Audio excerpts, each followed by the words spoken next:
നിങ്ങൾ എപ്പോഴെങ്കിലും വാൾപ്പാറ വഴി പോയിട്ടുണ്ടോ? പകൽ സമയത്ത് കാണാൻ അതിമനോഹരമായ ഒരു സ്ഥലം. എന്നാൽ രാത്രിയാകുമ്പോൾ അവിടുത്തെ മട്ട് മാറുന്നു. അവിടം വല്ലാത്തൊരു മരവിപ്പ് അനുഭവപ്പെടുന്നു. ചില പ്രത്യേക സമയങ്ങളിൽ, വേനൽക്കാലത്ത് പോലും, ചൂടുള്ള സമയങ്ങളിൽ പോലും ആ ഭാഗത്തേക്ക് വരുമ്പോൾ ഒരു തണുത്ത മരവിപ്പ് അനുഭവപ്പെടാറുണ്ട്. എന്നാൽ പലരും പറയും അത് വെറും മഞ്ഞാണെന്ന്. എന്നാൽ അതുവഴി എന്നും സഞ്ചരിക്കുന്ന ചില യാത്രക്കാർക്ക് അവിടുത്തെ നിഗൂഢമായ ഒരു കഥ പറയാനുണ്ട്. ഒരു സന്യാസിയെ എപ്പോഴും ആ ഒരു റോഡിൽ കാണാറുണ്ടെന്ന് പലപ്പോഴും പറയുന്നത് കേട്ടിട്ടുണ്ട്. ഈ 5 സുഹൃത്തുക്കൾ ഒരു വണ്ടിയും എടുത്ത് അന്ന് വാൾപ്പാറയിലെ ചുരം കയറാൻ ആരംഭിച്ചു. എല്ലാ ചുരങ്ങളും അതിവേഗത്തിൽ തന്നെ അവർക്ക് കടക്കാൻ സാധിച്ചു. എന്നാൽ വാൾപ്പാറയുടെ മനോഹരിത കണ്ട് അവർ തിരിച്ചിറങ്ങുന്ന സമയത്ത് ഹെയർപിൻ നമ്പർ 13-ലെത്തിയപ്പോഴായിരുന്നു അവർക്ക് ഈ ഒരു വിചിത്രമായ കാര്യം സംഭവിച്ചത്. മരിച്ചിട്ടും കാത്തിരിക്കുന്നവരുടെ കഥ കേൾക്കാം.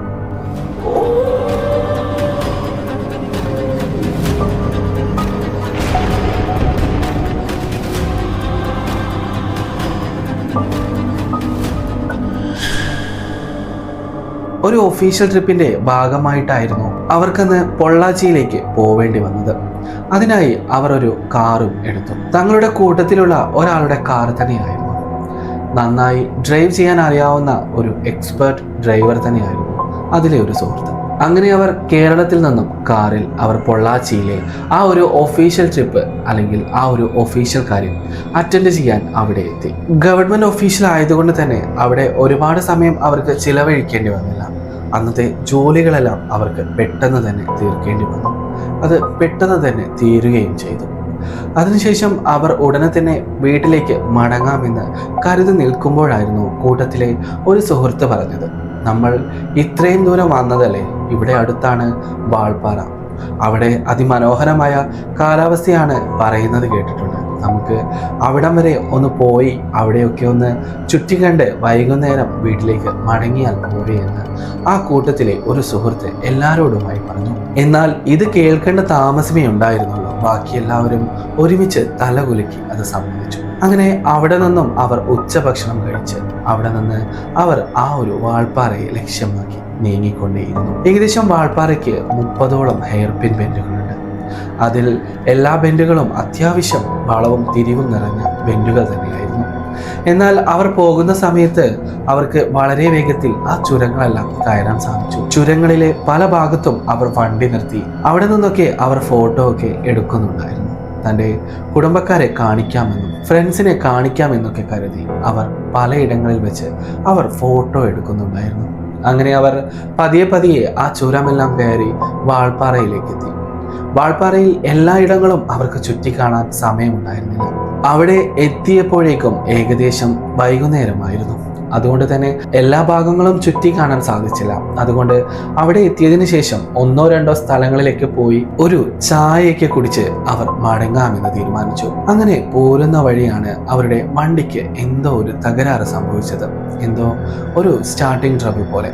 അപ്പോൾ കൂടെ ഉണ്ടായിരുന്ന സുഹൃത്ത് പറഞ്ഞു, ചിലപ്പോൾ റേഡിയേറ്റർ ചൂടായതാവാം, അതുകൊണ്ട് അത് തണുക്കാനായി അല്പസമയം നമുക്ക് ഇവിടെ എവിടെയെങ്കിലും നിൽക്കാമെന്ന് പറഞ്ഞു. അങ്ങനെ അവർ അടുത്തുള്ള ഒരു ചായക്കടയിൽ കയറി അവിടെ നിന്ന് ചായയും ചില ലഘുഭക്ഷണങ്ങളും കഴിക്കാൻ തുടങ്ങി.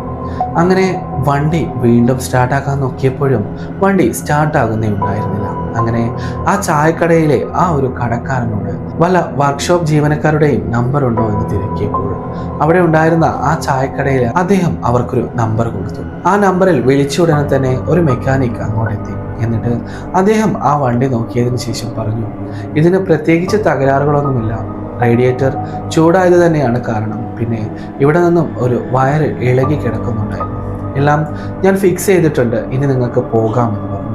ഈ ഒരു മെക്കാനിക് വന്ന് ഇതെല്ലാം റെഡിയാക്കുന്നതിന് തന്നെ ഏകദേശം 2-3 മണിക്കൂറുകൾ എടുത്തിരുന്നു. അതുകൊണ്ട് അവർക്ക് തിരിച്ചിറങ്ങാൻ ഒരുപാട് സമയം വൈകിയിരുന്നു.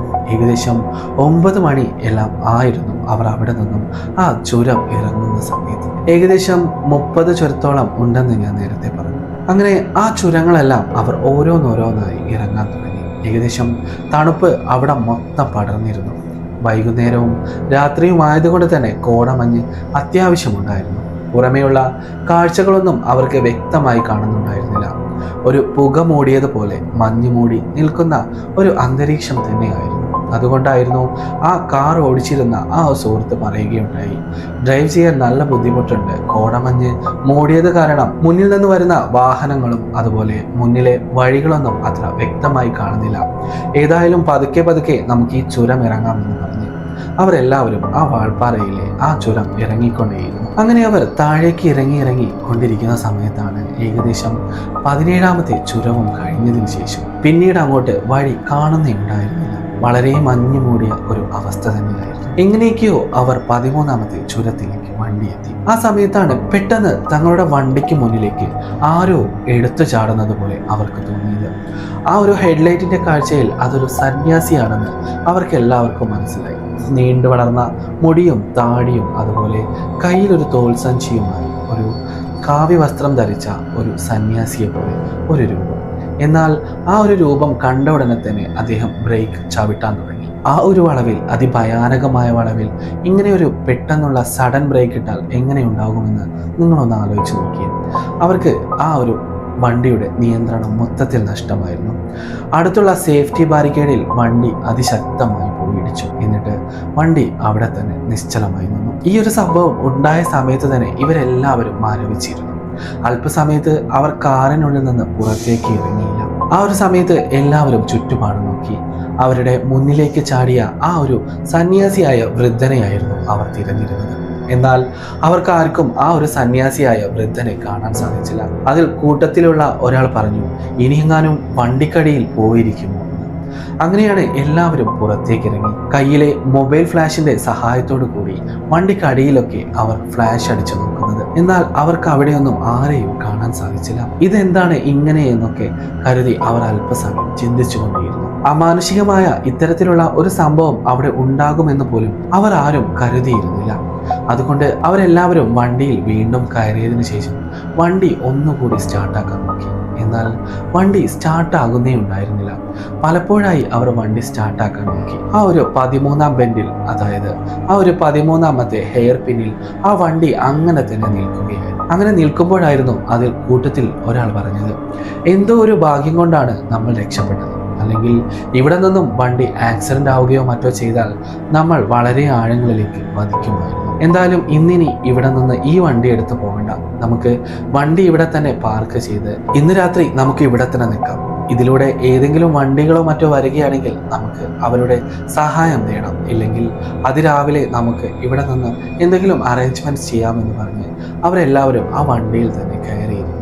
ആ സമയത്ത് കൂട്ടത്തിലുണ്ടായിരുന്ന ഒരു ഉദ്യോഗസ്ഥൻ പറഞ്ഞു, എന്തായാലും വണ്ടിയിൽ കയറിയില്ലേ, ഗ്ലാസ് എല്ലാം അടച്ചിട്ടുണ്ട്, വന്യമൃഗങ്ങളും അതുപോലെ എന്തെങ്കിലും ഇഴജന്തുക്കളുമെല്ലാം ഉള്ള സ്ഥലമായിരിക്കും, അത്തരത്തിലുള്ള ഒരു അനുഭവം കൂടെ താങ്ങാൻ ശേഷിയില്ല എന്ന് പറഞ്ഞ് അദ്ദേഹം പേടി കലർന്ന ഒരു രീതിയിൽ ചിരിച്ചു. അങ്ങനെ വണ്ടിയുടെ എല്ലാ ഗ്ലാസുകളും പൊക്കി വെച്ച് അവർ അതിനകത്ത് നിൽക്കാൻ തുടങ്ങി. പെട്ടെന്നാണ് ആ ഒരു വണ്ടിക്ക് മുകളിൽ എന്തോ ഒരു ശബ്ദം കേൾക്കുന്നത്.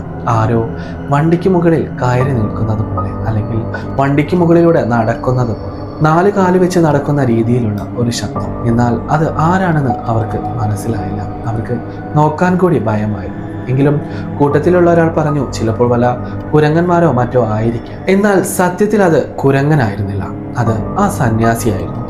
ഭീകര രൂപമുള്ള ആ ഒരു സന്യാസി കയ്യിലൊരു മരത്തടിയും തോളിൽ ഒരു പഴകിയ സഞ്ചിയുമായി നീണ്ടു വളർന്ന മുടിയും താടിയുമുള്ള ആ ഒരു ഭീകര അഘോരി സന്യാസി. ആ ഒരു സന്യാസി പെട്ടെന്നാണ് ആ കാറിന്റെ വിൻഡോയുടെ അടുത്തേക്ക് എത്തിയത്. ആ ഒരു വിൻഡോയ്ക്കടുത്ത് എത്തിയപ്പോഴായിരുന്നു കൂട്ടത്തിലുള്ള ഒരാൾ പറഞ്ഞത്, പുറമെ ആരോ നിൽക്കുന്നുണ്ട്, കോടമഞ്ഞ് ഗ്ലാസ്സിലുള്ളത് കൊണ്ട് തന്നെ എനിക്ക് പുറത്തേക്കധികം വ്യക്തമല്ല, എന്നാൽ പുറത്ത് ആരോ നിൽക്കുന്നുണ്ടെന്ന് പറഞ്ഞു.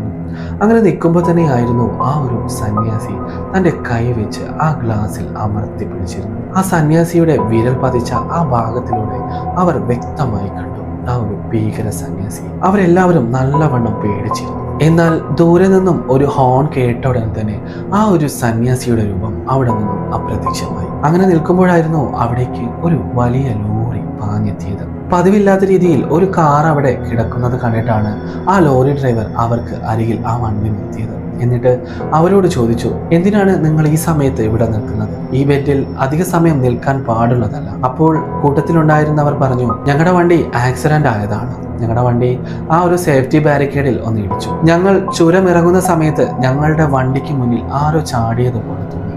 ആ സമയത്താണ് വണ്ടി ബ്രേക്ക് ഇട്ടത്. അങ്ങനെ സേഫ്റ്റി ബാരിക്കേഡിൽ വണ്ടി ഇടിച്ച് വണ്ടി ഇവിടെ നിൽക്കുകയായിരുന്നു. ഇനി ഇവിടെ നിന്ന് രക്ഷപ്പെടാൻ എന്താണ് മാർഗമെന്ന് പറഞ്ഞു. ആ സമയത്ത് ആ ലോറി ഡ്രൈവർ അവരോട് കൂടെ പോരണോ എന്നല്ല ചോദിച്ചത്, നിങ്ങൾ കണ്ടത് ഒരു സന്യാസിയെയായിരുന്നു എന്നാണ്. ഇത് കേട്ട ഉടനെ തന്നെ അവരെല്ലാവരും ആ ഒരു ലോറി ഡ്രൈവറെ തന്നെ ഉറ്റുനോക്കിക്കൊണ്ടേയിരുന്നു. ആ സമയത്ത് അവരെല്ലാവരും ഒരുപോലെ ഒരേ സമയം ചോദിച്ചു, സന്യാസിയാണ് കണ്ടതെന്ന് നിങ്ങൾക്ക് എങ്ങനെയാണ് മനസ്സിലായത്? അങ്ങനെയാണ് ആ ലോറി ഡ്രൈവർ അവിടെ ഒരു കഥ പറയുന്നത്. നൂറ്റാണ്ടുകൾക്ക് മുമ്പ് ഈ വാൾപ്പാറ എന്ന ഈ അതിമനോഹരമായ മല ഔഷധ ഗുണങ്ങളുള്ള സസ്യങ്ങൾ കൊണ്ട് സുസജ്ജമായിരുന്നു.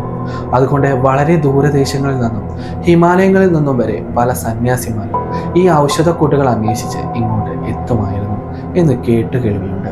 അങ്ങനെയാണ് ഹിമാലയത്തിൽ നിന്നും അഘോരികളായ കുറച്ച് സന്യാസിമാർ ഇവിടേക്ക് ഔഷധ സസ്യങ്ങൾ തേടിയെത്തിയത്. ഈ വാൾപ്പാറയിൽ മരണത്തെ പോലും തോൽപ്പിക്കാൻ തക്കവണ്ണം ഔഷധ ഗുണമുള്ള സസ്യങ്ങളുണ്ട് എന്ന് കേട്ടിട്ടാണ് അവർ ഇവിടേക്ക് എത്തിയത്. അങ്ങനെ ഇവിടേക്ക് എത്തിയ ആ സന്യാസിമാർ ഔഷധങ്ങൾ തിരഞ്ഞ് 4 പേരും 4 ഭാഗത്തേക്കും. എന്നാൽ അതിൽ ഒരാൾക്കായിരുന്നു ആ ഒരു അപൂർവ സസ്യം കിട്ടിയിരുന്നത്. അങ്ങനെ അദ്ദേഹം ആ ഒരു ഔഷധ ഗുണമുള്ള സസ്യം തോൾ സഞ്ചിയിലെല്ലാം നിറച്ച് തിരികെ ഇറങ്ങാൻ നിൽക്കുമ്പോഴായിരുന്നു അദ്ദേഹത്തിന് ഈ വഴി തെറ്റിയത്. അന്ന് ഇതുപോലെയൊന്നും ആയിരുന്നില്ല, കൊടും വനമായിരുന്നു ഇവിടെ. അതുകൊണ്ട് അദ്ദേഹത്തിന് താഴേക്കിറങ്ങാനുള്ള വഴി മനസ്സിലാവാത്തത് കൊണ്ട് തന്നെ അദ്ദേഹം ദിവസങ്ങളോളം ഈ മലയിൽ തന്നെ കഴിഞ്ഞു എന്നാണ് കേട്ടിട്ടുള്ളത്. ആ സമയത്ത് കൂടെ ഉണ്ടായിരുന്ന സന്യാസിമാർ അദ്ദേഹത്തെ ഇവിടെ എല്ലാ ഭാഗങ്ങളിലും തിരഞ്ഞതായും പറഞ്ഞു കേട്ടിട്ടുണ്ട്. എന്നാൽ ദിവസങ്ങളോളം നീണ്ടുനിന്ന തിരച്ചിലിലും കാണാത്തതിനെ തുടർന്ന് ഈ സന്യാസിമാർ തങ്ങളുടെ സുഹൃത്തായ ആ അഘോരി സന്യാസിയെ ആ കാടിനുള്ളിൽ തന്നെ ഉപേക്ഷിച്ച് അവർ താഴേക്ക് ഇറങ്ങി എന്നാണ് പറയുന്നത്. 4 സന്യാസിമാരിൽ ആ ഒരു 3 സന്യാസിമാർ തിരികെ മടങ്ങുന്ന സമയത്ത് അവർ അതിക്രൂരമായി എങ്ങനെയോ ദുരൂഹമായി മരണപ്പെട്ടു എന്നാണ് കഥ കേട്ടിരുന്നത്. ഒറ്റപ്പെട്ട് കിടക്കുന്ന ഈ ഒരു സന്യാസി തനിക്ക് ഇവിടെ നിന്നും മോചനമില്ല എന്ന് കരുതി കാടിനുള്ളിൽ തന്നെയുള്ള ഒരു വിഷച്ചെടി എടുത്ത് കഴിച്ച് അവിടെ തന്നെ സ്വയം ആത്മഹത്യ ചെയ്തു എന്നാണ് പറയുന്നത്. അതുകൊണ്ട് തന്നെ ആവാം പിന്നീട് പല സമയങ്ങളിലും ആ ഒരു തനിച്ചായിപ്പോയ സന്യാസിയെ തിരിഞ്ഞ് താഴെ ഭാഗത്തു നിന്നും ആ ഒരു 3 സന്യാസിമാരുടെ ആത്മാവ് എല്ലാ ദിവസവും ആ ഒരു 13-ാം നമ്പർ ബെൻഡിലേക്ക് കയറി പോവാറുണ്ട് എന്ന് പറഞ്ഞു കേട്ടിട്ടുണ്ട്. ചിലപ്പോൾ നിങ്ങൾ കണ്ടത് അത്തരത്തിലുള്ള ഒരു പ്രേതാനുഭവം ആയിരിക്കാം എന്ന് കൂടി ആ ഒരു ലോറി ഡ്രൈവർ പറഞ്ഞു. ഇത് കേട്ട ഉടനെ തന്നെ അവർ എല്ലാവരും കോരിത്തരിച്ചിരുന്നു. ഇനി ഇവിടെ നിൽക്കുന്നത് അത്ര ഉചിതമല്ല, നിങ്ങളെ ഞാൻ അടിവാരം വരെ ആക്കാമെന്ന് പറഞ്ഞ് അവരെ എല്ലാവരെയും ആ ഒരു ലോറി ഡ്രൈവർ ആ ഒരു ലോറിയിൽ കയറ്റി അടിവാരത്തിൽ ഡ്രോപ്പ് ചെയ്യുകയായിരുന്നു. വാൾപ്പാറ മാത്രമല്ല, ഇതുപോലെയുള്ള ഓരോ ചുരങ്ങളുള്ള അല്ലെങ്കിൽ ഓരോ അടിവാരം മുതൽ ആ ഒരു ചുരം കയറുന്നത് വരെ ഓരോ വളവുകൾക്കും ഓരോ ദുരൂഹമായ കഥകൾ പറഞ്ഞു തരാനുണ്ട്. ഇത്തരത്തിലുള്ള കഥകൾ കേൾക്കാൻ നിങ്ങൾക്ക് ഇഷ്ടമാണെങ്കിൽ നിങ്ങൾക്ക് ഈ ചാനൽ സബ്സ്ക്രൈബ് ചെയ്ത് എൻ്റെ കൂടെ കൂടാവുന്നതാണ്. മരിച്ചിട്ടും കാത്തിരിക്കുന്നവരെ കുറിച്ചുള്ള ധാരാളം കഥകൾ എനിക്ക് ഇനിയും നിങ്ങളോട് പറഞ്ഞു തരാനുണ്ട്. നിങ്ങൾക്കും എൻ്റെ കൂടെ കൂടാം.